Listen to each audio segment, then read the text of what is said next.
Here to discuss is the director at Americans First Policy Institute at the Center for Homeland Security and Immigration, John Zadrozny. I apologize, John. Give me your last name. Hey, Heather. Hey, Bob. It's Zadrozny. Just call me John. Zadrozny. Got it. Okay, John Zadrozny. Thank you very much for joining us. I've been trying to monitor what's going on here at the State Department with their briefing today, and I know one of the things Ned Price was asked was about the number of Americans who were actually on board that flight today.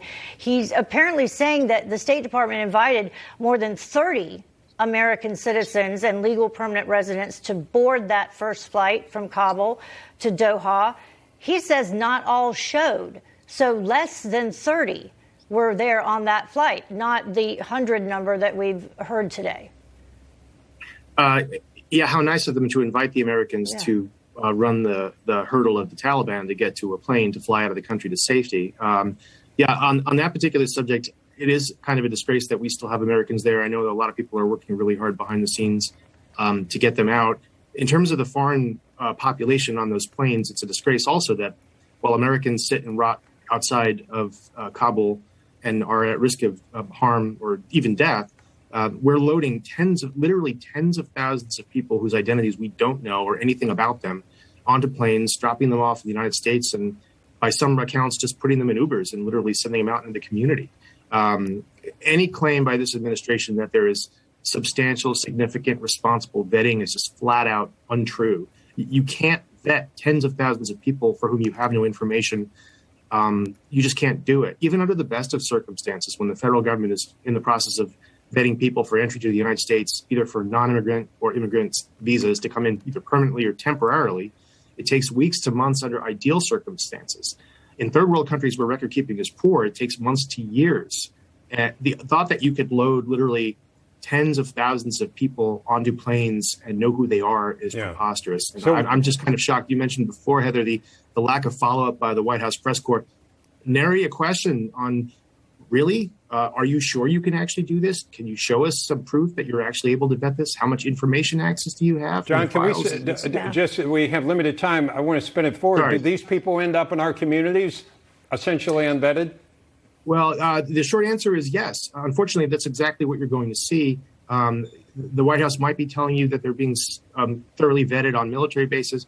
We're hearing that they're being basically pushed out the door with a bus ticket and a good luck. Wow. And one thing I think a lot of people need to be aware of, I know you have limited time, the people who are fleeing, some of them deserve help. I mean, my understanding is there are literally orphans in other countries waiting for us to come in, and Anthony Blinken's State Department's not letting them in. He'd rather let in unvetted people we don't know anything about. Most of them are 25 to 44-year-old males.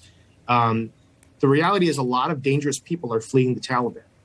And this administration is putting them all on planes and sending them to a community near you. So I think it's important for us to understand there are good people in those people coming over. Yeah. But there are a lot of dangerous people who are unvetted, and it's going to be on all the way. He's trying to make up for the lack of vetting that happened when the initial planes took off there from Kabul, because a lot of these folks that had been vetted or going through the process, including SIV applicants, were not on those planes, as we know. And apparently, according to the State Department briefing happening right now, there were not 200 or anywhere near that Americans on the plane that went out today. In fact, less than 30. Also, we need to let people know about this because everyone's talking about the Americans stranded on those planes in Mazar-e-Sharif specifically.